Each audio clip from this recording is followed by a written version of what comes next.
Okay, so yeah. Well, hang on. First of all, yeah. So this is a spaceship. We'll come back to that. First of all, I got a new microphone. I'm borrowing this from a friend. It's the Neumann U89. So this is going to be an insanely crisp voice on me today. I usually have like a shotgun mic there, so I have ordered my own Neumann TLM or TLS 102, which with like a shock mount and everything. So I'm very, very excited about that. So the audio is going to be a lot better going forward.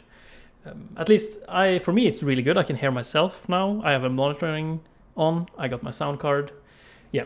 So today I'm going to take you through this spaceship. I'm going to take you through the SS Corinthian, a cathedral class luxury cruiser. There are a lot of things I didn't get to talk about in the main video. So yeah, it definitely looks more like the shape of a cruise ship. So this is a cruise ship. Hang on, this is just a render I did. Here you can see there's the 10-hour spaceship, and these tiny ones are the 1-hour spaceship. So, and there's this procedural planet with a volumetric atmosphere, but we'll come back to that. So yeah, let me show you. Here we are in beautiful Norway. So, welcome to the the SS Corinthian. So this is the SS Corinthian Cathedral class luxury cruiser, and let me just show you around. So here we are walking around on deck. There is some Norwegian guy right there. As you can see, he looks... I used a really bad app to just sort of scan myself. So yeah, this is just supposed to be like really small in the frame. But as we go further away, you can see that we are indeed on board a really large space cruise ship. And this space cruiser has a capacity of 3,300 passengers. It is traveling to 32 galaxies per season, and every ticket is available in 6, 12, or 24 months packages. So I heard some complaints that these luxury apartments would be grilled by these thrusters. So we will come back to that. So let me go full screen here. No, wait, that's wrong. There we go. Ah, that's beautiful. So here the spaceship has currently parked over a mountain in Norway. It's a popular destination because of all the mountains. You can just fly there and you can just watch down. There's a go-kart field down there, and there's a lot of beautiful fjords, really popular among the space tourists. So I'm going to talk a little bit about the design of this spaceship and what the architects behind it were thinking when they were designing it for serious space travel. So here at the bottom, we have our 2 bottom decks. These are for your average people. Your like me, for example. Here you can see I'm up here. This is what I can afford. I have a pretty tight wallet. So this is like the bottom decks are made for your ordinary people. And then we have our apartments, which are regular standard apartments. These are for the 6 months and 12 months packages, where you can get a family apartment, which is, you know, it's economy. Let's be honest. There are a lot of apartments here that are not. You get like you're sharing a bathroom, and it's not that luxury. But then we got here up here, we got the luxury floor. So here you can see you got this lounge area with some seating. You got some person with a weird hat walking around. And this is the place where you want to sit and you want to just relax and look at these beautiful mountains. And you have the beautiful view, and you can sit here as long as the planet's atmosphere allows you for it. Because if we're traveling in space, then of course the deck will be shut down, and this furniture is made of space grade carbon fiber steel, so they won't melt in hyperspace travel. Okay, and up here is the captain's bridge, where the ship is being controlled. So up here the captain sees everything and they're navigating the ship. And then up here we have antennas. Hang on. We have antennas, we have satellite dishes, we have intergalactic cable, if you've heard of that. A lot of instruments to navigate. And then we have this building. And this building is pretty special because remember what I said earlier, that this spaceship is traveling 32 galaxies per season. And it's at least 2 seasons per year, depending on what species calendar you're using. I'm using the human calendar. And this building is purely dedicated for customs and space tax, because you have passengers from many different galaxies which are bringing space space like souvenirs. They're buying souvenirs on different planets. You're landing somewhere and you think, oh, I need this lamp, you know. So you bring it with you, and then therefore there are at least 300 people on this ship that has it as his full-time job to just constantly do all the paperwork, because space tax is not a joke. It's serious business.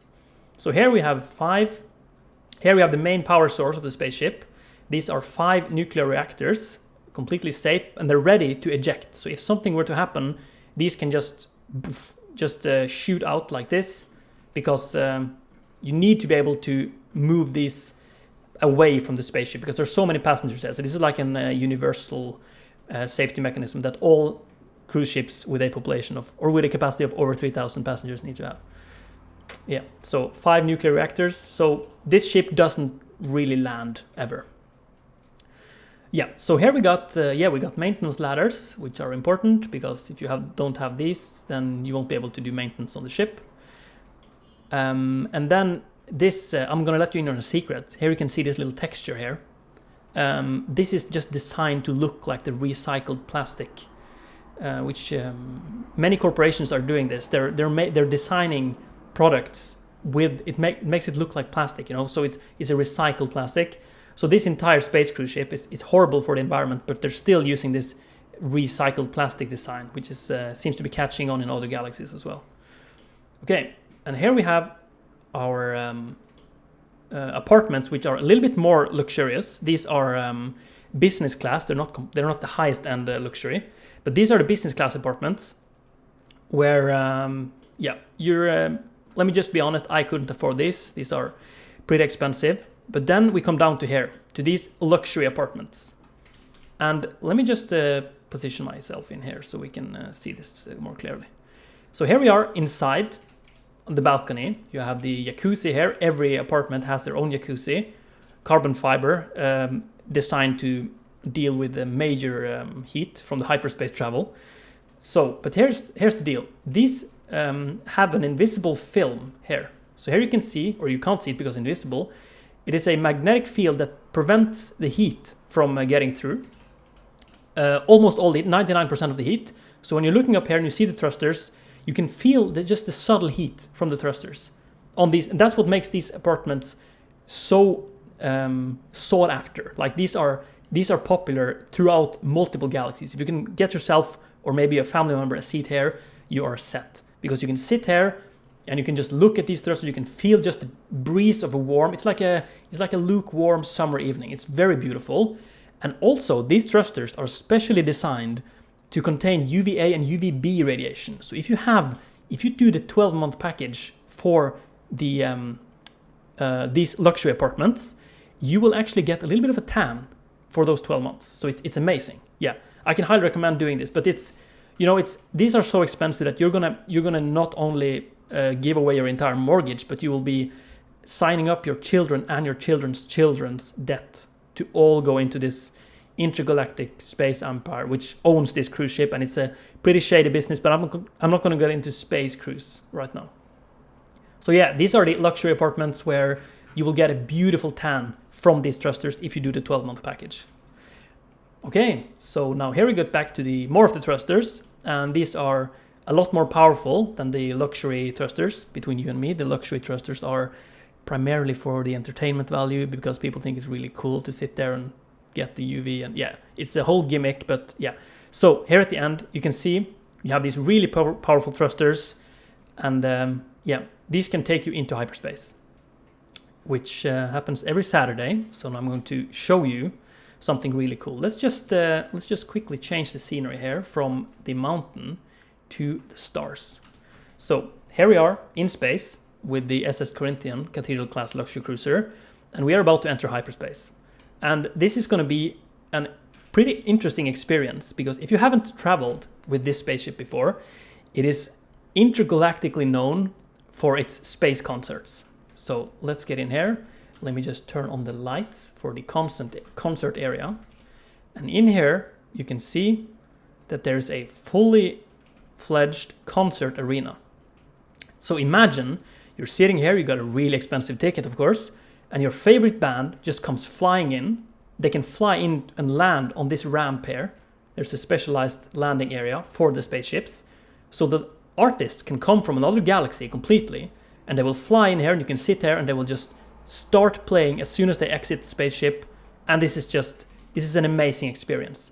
And the best part is that if you're sitting here, you are cleared to be part of this concert even when it's going into hyperspace. So you can sit here, and as soon as the beat drops of some of these songs, you will go into hyperspace, and you will just feel it in your soul that the bass from these speakers and the impact from going into hyperspace, it is a lifetime experience every Saturday. So yeah, that's the only for the 12-month package. So I can highly recommend that. It's at 20% discount this next week, but it will be more info in the brochure that you can get from your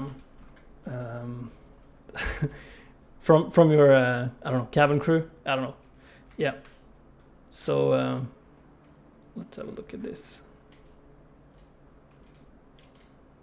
So yeah, that is a pretty interesting concert experience. I can highly recommend that.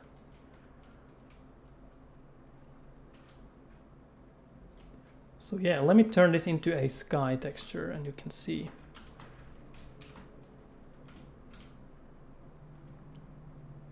I want to go a little bit further back, I think.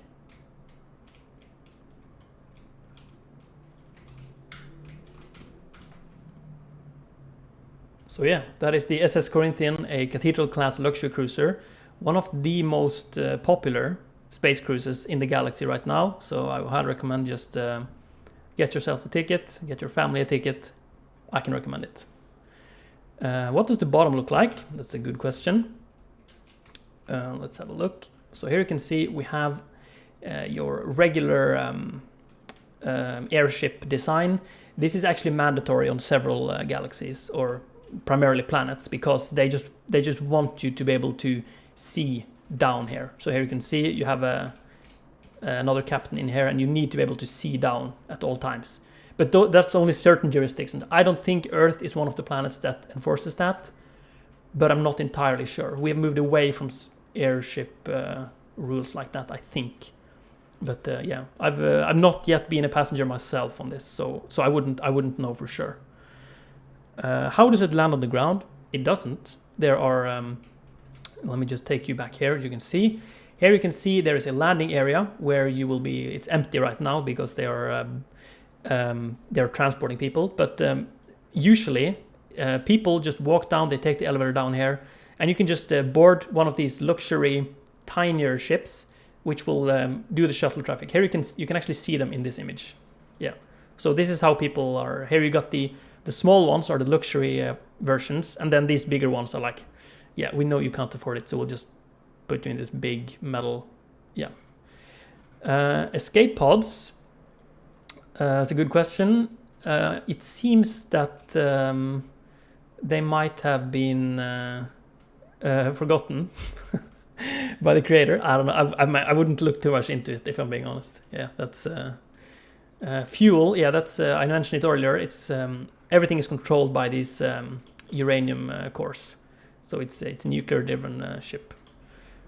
So yeah, fun fact about the company that owns these kind of space cruises is that they are also heavily into just the nuclear war in general. So they have just really discounted uranium on hand at all times. So that's why they can make these spaceships that just never lands.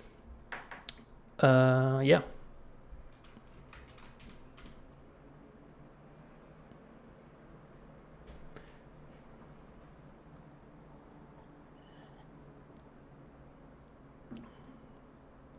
Yeah, I guess the tiny like the what is it called, like the tiny ships that takes the people down to the planet. I guess they can work as escape pods. I'm not sure though. I feel like That's true. Okay, so that is the space cruise. Let me just, I really like it in this when it's like this starry background. So, but this is like an EB project file. I'm going to show you what it looks like in cycles. So this is, yeah, this is, if you're here only for the tour of the spaceship, that's it. This concludes the tour, and I hope you will enjoy your travel with this. Also, by the way, I'm going to come back to this, but if you're really good at making like brochures and like really professional looking PDFs, I would love to see like a PDF meant to sell people into getting like a weekend or like a 6-month package on this ship. Like if you take everything I've said in this video, excuse me, and then you make it into like a really professional looking PDF, like a brochure, I would love to see that. That would be so cool. So SC or Starfield, no name in title or description. I'm not sure what you mean. This is a spaceship that I spent 100 hours on. So yeah, but let's open up the cycles project file, because this is pretty cool. So as it says in the title of this stream, I will be giving away this project file to everyone's watching, and if you're watching this in the future, there will be a link in the description. So this is a project file I put together last night, where I did this volumetric atmosphere, and yeah, it just adds so much. So here's this. You can probably tell that I'm currently playing Starfield and a little bit of No Man's Sky, and just really addicted to this space situation. So so I put together this project file. You can download it with the link that I will make available at the end of the live stream. It will be in the description of this video. I will also leave a comment in the live chat. Oh, and by the way, this render, this project file looks exactly like this image. Like this image is what you get when you render this project file. So if you open this and you just click F12, it will just load for an eternity, and it will take a long time to render. And yeah, so but this has the 10-hour spaceship. I've turned off the lights. You can turn them on here. Shield light. Where is it? No. Yeah, this one. So you can turn this on, and this will have the light on. But I turned it off because I wanted it to be off. And then there's the 1-hour spaceship, which looks really weird compared to this. The quality on these are, I wasn't super happy about it, but it works if you just make it tiny enough. It looks like some sort of bug or like I don't know. But regarding the thrusters, I did make a, let's see, there's a spaceship giveaway link.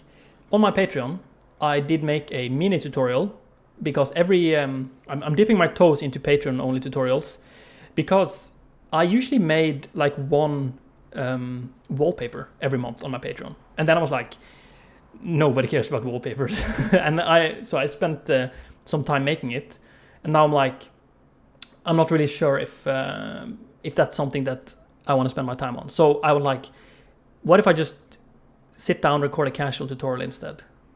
So that's what I did, and so here you will learn how to make this. Let me show you the project file. How to make this volumetric space thruster, which can be controlled by this empty object. So it's not that advanced of an effect, but I think it's a really cool thing, and it's probably going to be useful to make like afterburners for fighter jets as well, I think. So yeah, hang on, where's the... Didn't I have the chat here?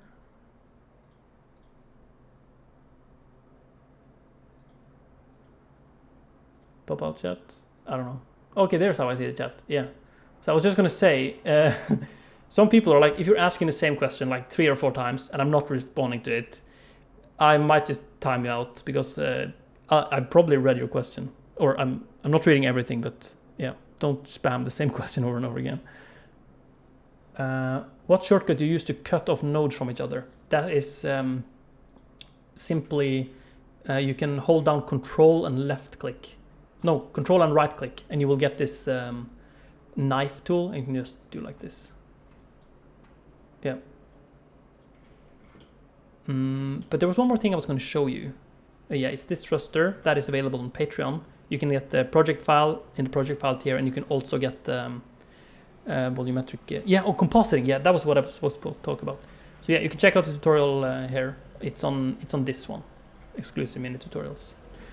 But yeah, compositing, because this. Let me just do a render here, and then you can see.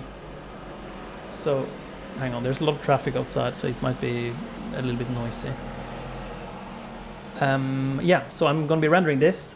I've got a new setup. So right now I am recording my computer with a separate streaming PC. So I can render at full speed right now, which is so cool. Usually I would get like a stutter or something. There will be some issues with like something in Blender because I'm using the GPU to render and I'm using the GPU to stream or record. But now it's all separated. So I can just sit here and we can watch this render, and I got a separate streaming setup, so it's really cool. I can even lock my screen or shut off my PC and the stream would still be going. So yeah. Is there a way to animate the thrusters using a noise texture? Yeah, definitely. That is possible. But what I want to show you is this compositing setup. So here, yeah, let me just take you through this. So here we got the render. Excuse me.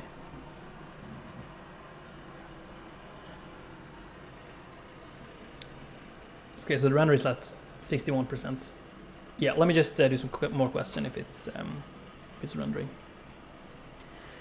How much experience do you have as a graphic designer? I'm more of a animation kind of guy, and film is like my starting point. I started out making films, and then I ended up doing more graphics. Or I wouldn't call it graphic designer. I would call it 3D artist, filmmaker. That's cheesy, but and director. I don't know. But graphic designer is something that I feel like you have to have a really good knowledge of vector and composition, and I feel like I do have that, but I'm not chasing it, you know.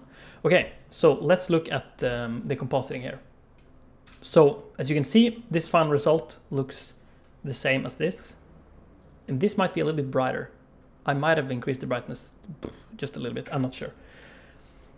So yeah, here is the render layers. This is just the raw render. It looks like this.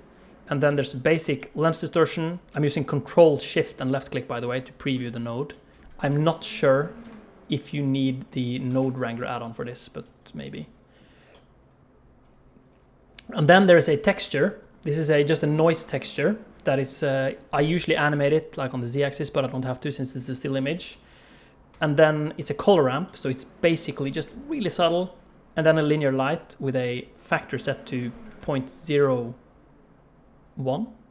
And then I've added just this same color as from the atmosphere, which is, I think it's a really efficient way to just get some atmosphere in there, because you could start playing around with the Z depth map, and just that would probably be necessary for like technically this spaceship should have had a little less of this haze than this and this, you know, but it doesn't really matter since the planet is so far away, and what we're really trying to do here is just to separate the spaceship from the planet.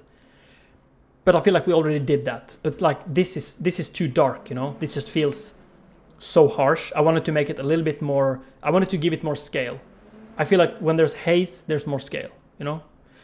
And then there's just a simple grade with just a little bit more contrast to dial it back in. When I say dial it back in, it sounds like I know what I'm talking about, right? Yeah. Okay. Good. And then here is a box mask with so there's a box mask with a really heavy blur on it, and then you will get this just with this vignette, and then I'm throwing that into a color ramp and then into an exposure. So you just get this subtle vignette, you know. And yeah, this is actually rendered in. Yeah, so this was an HD render, and that took 1 minute and 50 seconds, almost 2 minutes. So I think this image is a 4K run. Yeah, this is 4K, and this was rendered in, I think it was like 10 minutes on the 4090. So this is a really heavy scene. It just takes a long time to render the still image. So I'm not sure if I will be rendering this as an animation, but maybe, you know, I don't know.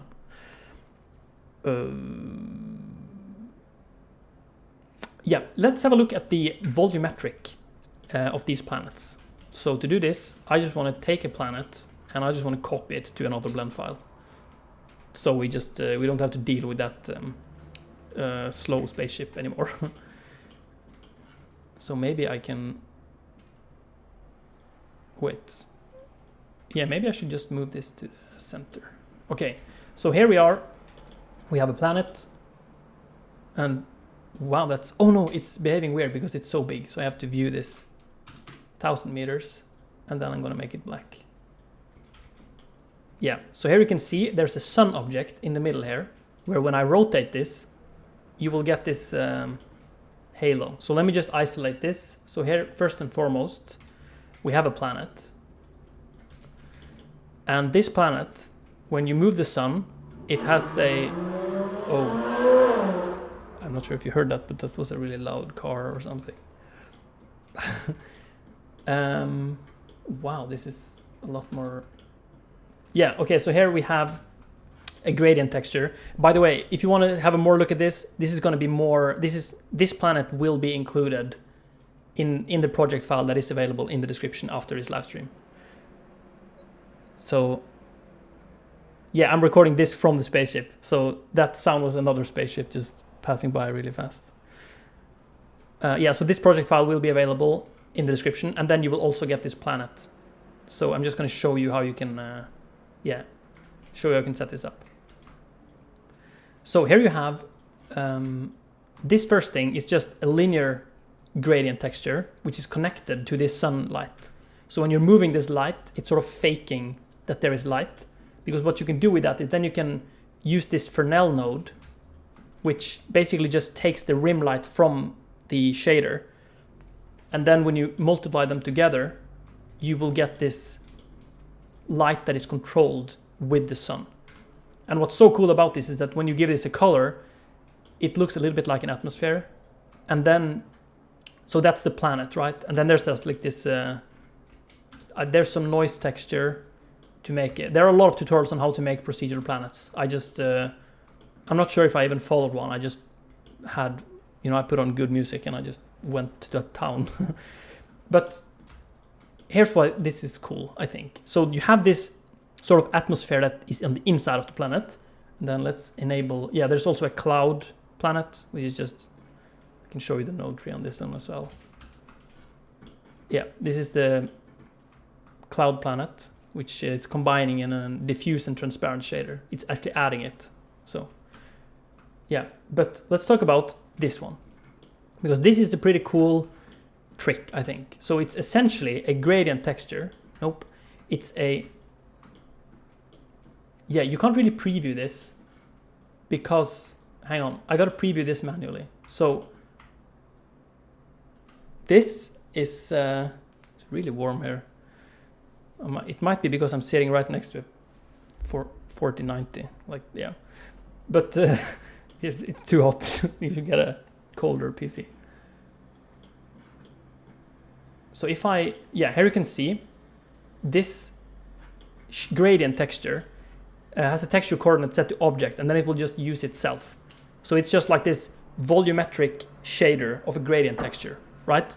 So what's really cool about that is that you can use the same effect from earlier, where you use the linear gradient texture and you point it towards the sun. So then, yeah, this is also, hang on. So since this is also pointed towards the sun, then you can see that there's this line here, right? And I might have to, yeah, and you can't really see it that well on the back here because this is intersecting with the planet. So you're basically only seeing this thing. So now if I enable the planet again, you can see that you can lower the scale of the atmosphere and you will get this beautiful, really subtle rim light. Look at that. Yeah, and you wouldn't really need to turn it off. It's let me just recreate this. So if I want to create an atmosphere for this planet, I could just make an icosphere and make it like really high subdivision, scale it up a lot like that, and make it a new material. And I'm going to call this atmosphere. I'm going to add more letters, so it's, yeah. And then input emission, shader emission, and then set it to volume. And now it's just this volume ball, right? But if you go Control T, with the Node Wrangler add-on installed. You can select this one, press Shift S, it's a lot of hotkeys now, and then just change it to, no, Shift ST, change it to gradient text. Oh, sorry. I'm not used to having a microphone in front of me. So here's what happens. You get this gradient texture and you set it to quadratic sphere. And now you have, it's difficult to see, but there is this is a volume object now. So if you go converter, color ramp, set it to B-spline, for example, you can lower, hang on, you can lower the edge, I think. This doesn't really work as I had intended. Oh yeah, the texture coordinate needs to be set to object. Yeah, look at this. So this is like a three-dimensional glowing gradient texture set to a sphere. So now you can use this color ramp to sort of change where it is. And then the trick is to place the planet in the middle of this.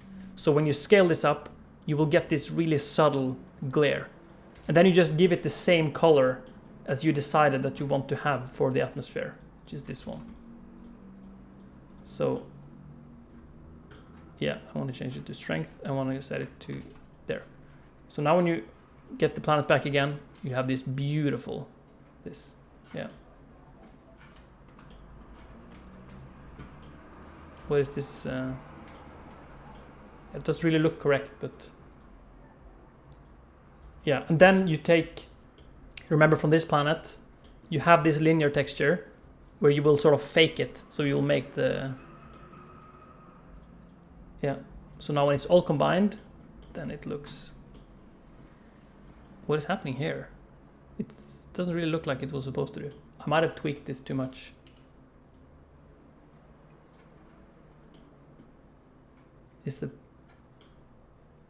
Yeah, I might have tweaked this too much. I'm not going to be able to figure this out.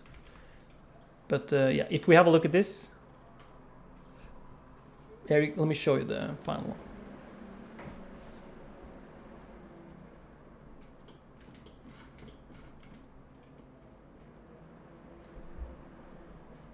Yeah, this is it.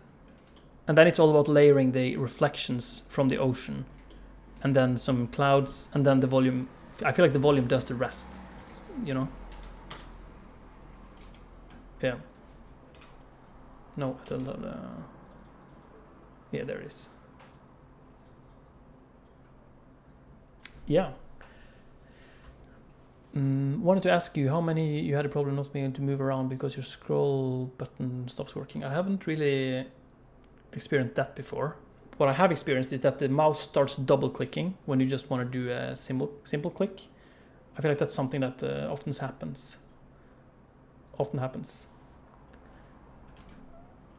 Wait, I lost the chat. Hang on. Oh, there it is. PC specs. It is the RTX 4090 with an Intel i9 13900KS with 64 gigabytes of DDR5 memory. And 2 terabytes of SSD, or 1 terabyte of SSD. I think so. And the case is the Height Y60. So I love this case. Every time I see someone's PC build with this case, I just get so happy because I love it so much. What software do you use to view your photos? Photos. I use a software called, right click, open with, Nomax Image Launch. It's amazing. It's open source. It's beautiful. Hang on. Nomax Image Launch. Is it this one? I'm not really sure where the link is, but it's called Nomax Image Launch. I think you can go to GitHub and releases. Yeah. Here, you can download it. It's really, really powerful. It allows you to just super quickly open an image. And it also supports GIFs, transparent PNGs. It's amazing. Yeah. Oh my god, I'm showing my camera. Holy, I'm so sorry. Yeah, I'm gonna keep it like this. Oh, thank you for letting me know. Hang on, can I do this? Yeah, so it's called Nomax Image Launch. I wonder how long I was on the camera only. Nomax Image Launch, you can go to releases and you can download. I'm not sure if I would do the beta, but yeah, it allows you to just open an image and you can zoom and it supports PNG, GIF. It's amazing. It's not that great with RAW photos, like if you're taking RAW on your Canon or Sony or something. Yeah. Do you plan on learning geometry nodes? You know, I've been using it a little bit, but I haven't been using it enough to like actually solve problems with it. Because when I want to solve a problem in Blender, I just use the modifiers, because it's just so much. You can do everything in modifiers. Yeah, there are certain cases where geometry nodes is really powerful, and it especially looks really cool on Twitter when you're showing off your like super intricate setup that took 5 hours to set up so you can save a couple of hours. But I'm like, I'm not super convinced that geometry nodes is needed in my workflow yet, because it's like, okay, so let me show you like a geometry nodes regular setup, right? You have this setup, and you want to do something changes to this cube, right? So you end up doing like Shift A, and then like maybe you even search for it. Shift A, search, and then you just add the nodes, right? This is gonna look stupid because I don't really know which node to add. But you end up searching for everything you're gonna do, right? And you know what that reminds me of? Command line. That's basically command line. You're typing a command and you're executing it. And I'm like, I want to see all the buttons. I want to go in here and I want to see, so these are all the things I can do. Okay, I want to do this, you know? And then you can see the sliders and you can change these. And everything is, I feel like we figured out GUIs, you know? I feel like we figured out graphical user interfaces. And I understand that the nodes are really powerful. I use them all the time in shaders, you know? I use this everything. Every time I do a material, I use nodes. But I use maybe like 3 or 4 different nodes, or maybe like maximum 10 different nodes. My problem with geometry nodes is that there's so many nodes, so you essentially end up learning commands as if it were like a command line program. Yeah. Oh, this is a good question. Why didn't you use reference for the spaceship? Just for the scale, because I think you can do much better with your own concept with combining it with grid references for scale. Yeah, yeah, so the thing about references is that I really enjoy just putting on music and just finding out what's in my mind, you know? Because if you have references, it's probably faster to work like that, and you probably get a result that people are familiar with, and you probably go in a direction where someone else has gone before, you know? But the reason why I make things in Blender is that I want to explore what I'm able to do and what's hiding in my brain that wants to get out, you know? And I'm like, I feel like there's more pleasure in exploring that of my own, as opposed to taking inspiration from where someone else has gone. Like, I don't want to follow the footsteps of someone, even if that's no problem, you know? I have no problem with people working with references. It's just, yeah. Have you tried sculpting? Yeah, I've tried a little bit of sculpting. You know, I usually use like a mouse, and I do have like a tablet, but I feel it a little bit clunky, and I haven't really gotten into sculpting. I don't really think I'm good enough with like human shapes, so I often end up making robots or something electronic, and then I feel like sculpting isn't really something that I want to dive into, because I end up doing modeling. Please do studio tour after you've done shifting. Yeah, I actually recorded yesterday a studio tour that is going up on my second channel, because this place is going to be like the new place that I'll be recording in from now on, at least for the next 6 months or so. So it's a lot of echo in here. Yeah, I'm not sure if you can hear that, but for me there's a lot of reverb, at least when I'm hearing it in the headset, when I'm hearing my own voice. So I'm gonna get some acoustic foam, but this just feels really good. I just really like this setup where I can be on my computer, and it's like look at this. There's no other software running right now. I'm not recording on it. You know, I got a dedicated streaming PC. So if you're wondering how I set all that up, you can look for my second channel in maybe a few days, or I'm not sure when it will be. It could be next week. Yeah, that will be like a second studio tour. It will be like 10 minutes or something. I don't know. Yeah. So, but now the problem is that it feels also really good to just sit here and play video games. I'm playing a lot of. I played so much video games this weekend. I played Dota 2, and I played. I'm trying to get those skins, those new hats. And I played Overwatch 2, and I played a little bit of Diablo 4. And it just it drains from the same battery as working. So if let's say I have 6 hours in me one day, like I have 6 hours where that's my battery for that day, like my creative battery, right? If I like play games for 3 hours, then it's almost empty. I feel like I can't sit down and feel like I have good ideas that I want to see executed, right?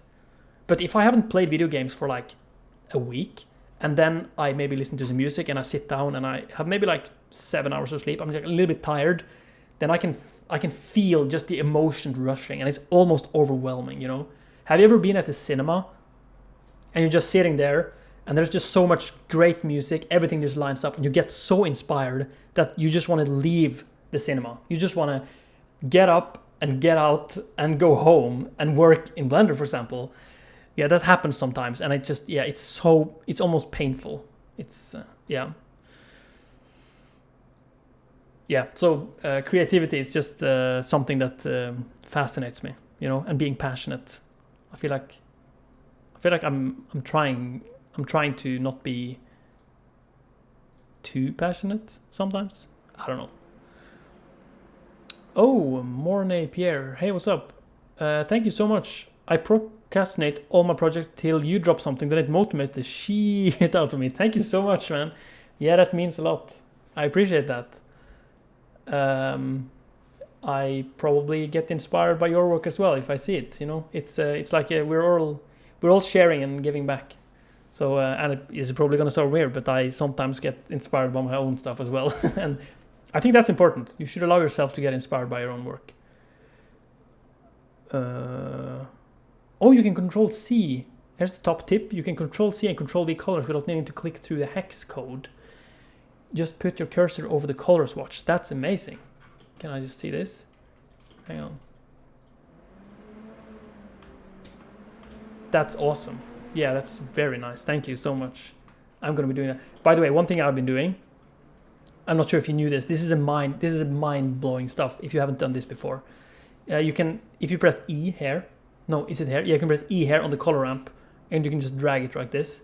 Look at that. How is that? That is amazing. Yeah, this is the coolest feature in Blender, I think. It's one of those things that you just have to do it. You have to do it every project.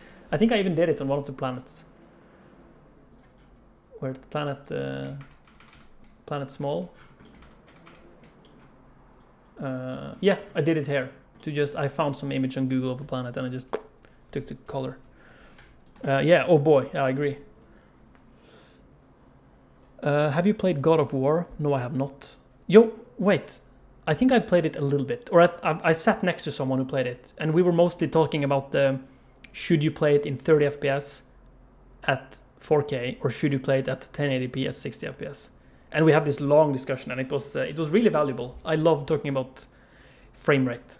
That's you should watch the Andrew Price podcast where we talked about frame rates. That was good. 1080p 60 FPS is an easy choice. Yeah, I think I agree, because most TVs has really good upscaling. So if you have a 1080p image on a 4K TV, you could argue it's like almost 1440p. It's not 1080p. It's like it's better. So I'm like at any distance you can feel the difference between 30 FPS and 60 FPS. So for me it's almost a no-brainer. But that being said, Starfield on the Xbox Series X, I think that looks really good in 30 FPS. And that probably sounds really bad to say that, but I feel it feels good. That the game it feels smooth even if it's 30. Yeah. I hate it when my 240 Hz setup lags a little bit. Yeah, tell me about it. I have this monitor right here. I'm not sure if you can see it. No, you can't see it. This is the LG OLED 240 Hz 1440p, and I love it so much. If you put this in HDR and you play Overwatch, you will get stuck for an entire weekend. It's wild. So hey Falcon, thank you for the super chat. But yeah, what I want to talk about is that regarding frame rate is that I'm currently using a capture card, the HD60X, to get HDMI pass-through, and you can see more about this in my studio tour, which drops next week. But that limits this monitor to 120 hertz. Oh, sorry, 120 hertz. So when I usually use 240 hertz 1440p, now I had to go down to 120 hertz 1440p. You know, it feels bad because I feel like I should be using all the frames that I paid for in the monitor. You know, I'm not sure if that makes sense. I get scared to buy monitors like that because I know I won't be able to get back. That's such a good point. You know, I would rather live my entire life with a 60 hertz monitor than not know how beautiful it is to play on like 144, 165, 240. Like the monitor with my chat on right now, it is actually 165 hertz. So your messages are really smooth. I wanted to ask if by the way, I see you writing this question a lot of times, so I'm going to give you a timeout. But I don't really know how old graphic cards are performing these days. I'm really sorry. I wish I had more knowledge about that kind of stuff. I feel like I should maybe get like a computer that is a little bit more lower spec. And this is not me bragging, by the way. I'm just really concerned that as a YouTuber, you end up with too good hardware and you lose a little bit of a contact with what is available out there, you know, and what do people usually struggle with when it comes to like performance. So I'm like, I might have to get like an older computer and see what it feels like. Can you tell me what your streaming bitrate is? Yeah, it's too much. I'm getting a notification here from YouTube that it's 12,285 kilobits per second, which is, I guess, apparently too much for YouTube. So yeah, I don't really know how to how to lower it while I'm streaming. So I should probably not be streaming that much. But I do stream in 1080p, even though this is all rigged for 1440p recording, because I want that ultra low latency. I feel like that's crucial, you know. Ship details, please. Verts and faces. Yeah, I can see. I'm gonna have to disable the solar system and all these tiny ships. So the ship is 3.3 million verts, and it's currently 1,430 objects. And these are all the objects. Here you can see you have all the chairs. But many of these are linked, so if you take one of them and you move it around in edit mode, they are linked, so you're saving a lot of stuff on that, I guess. And then many of these are like moving around a curve, so they can even be edited, but yeah. Yeah, so those are the... do you do UV unwrapping in Blender? I just try and work mostly procedurally. So yeah, I do UV unwrapping in Blender, but it's just... It's not very often that I do that. I just press Smart Project or Project from View if I'm being fancy. So yeah.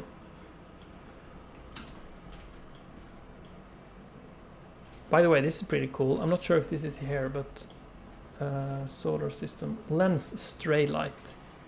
I just made this in-camera lens effect, where you basically have, here's the material for it. You basically use a gradient texture and you use a color ramp and you just hang on, yeah, look at this. It's a really bright color ramp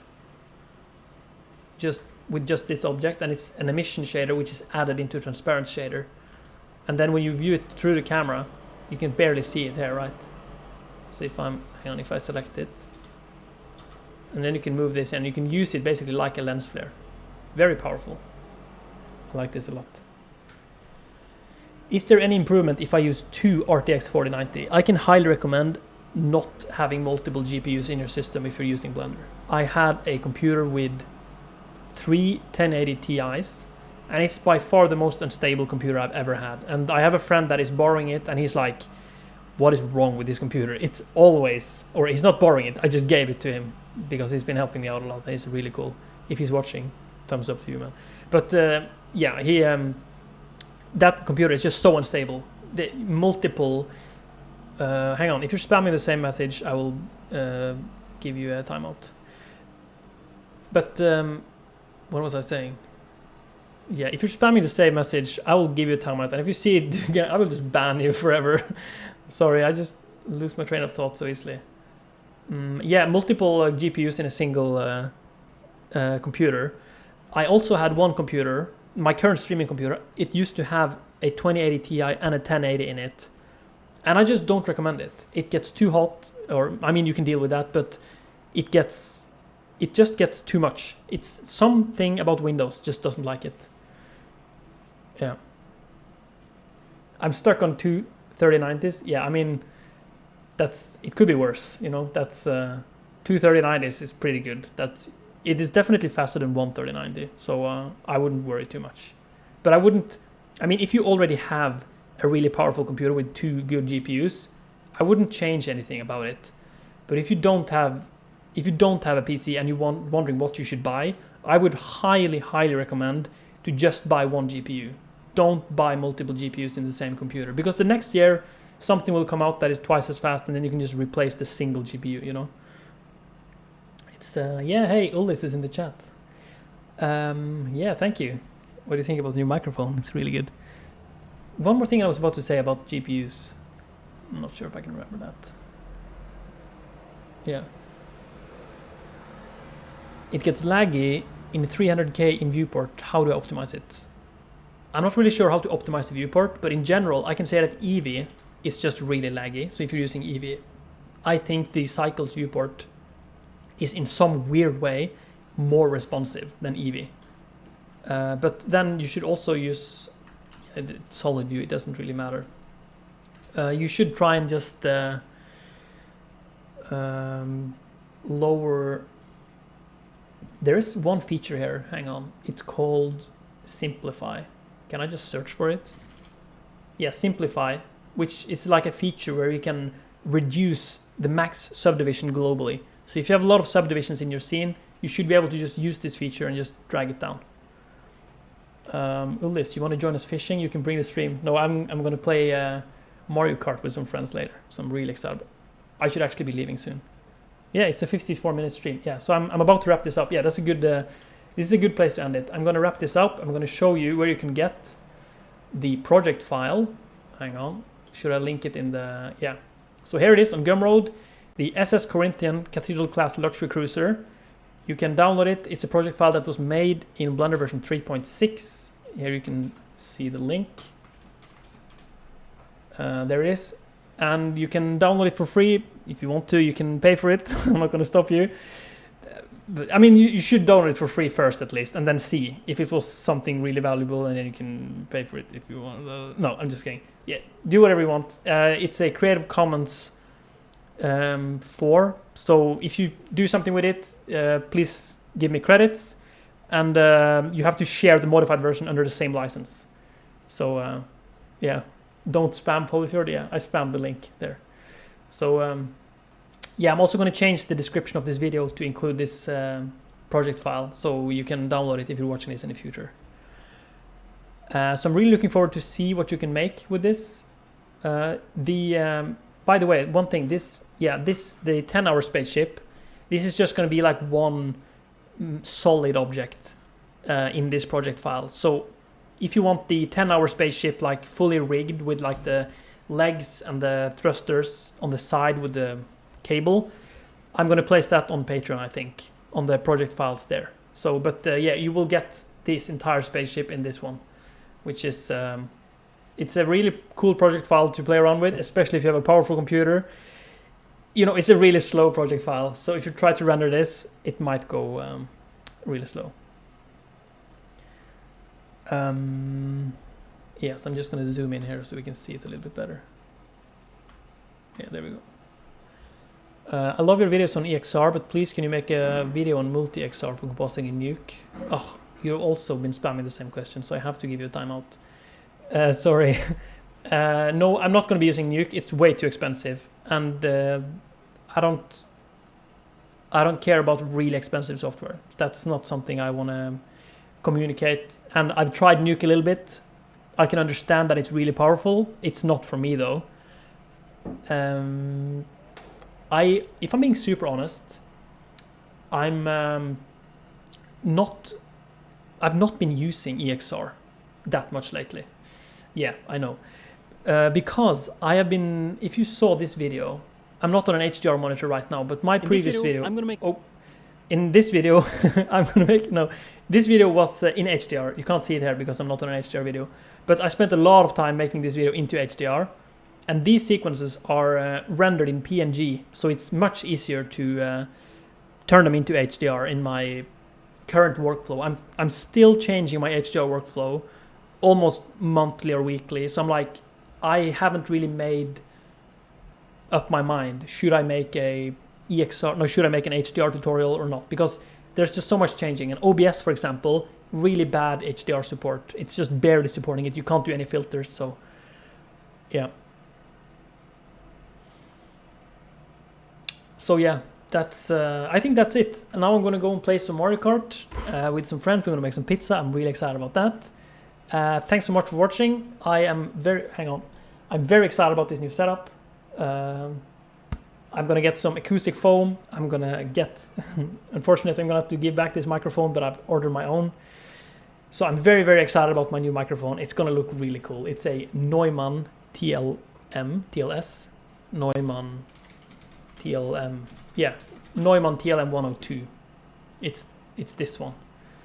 Yeah, this one. I'm so excited about. Oh, sorry, it's this one. I'm just so excited about this. I'm gonna, yeah, I love the design of this microphone. This is it. Yeah. So hopefully I might end up doing more live streams because now I have a good setup. I might also do some second channel live streams, I think, but I'm not sure. It's getting really hot in here when I'm live streaming because both my computers are on. So yeah, it's a spider mic. Yeah. Okay. Please, by the way, one final thing.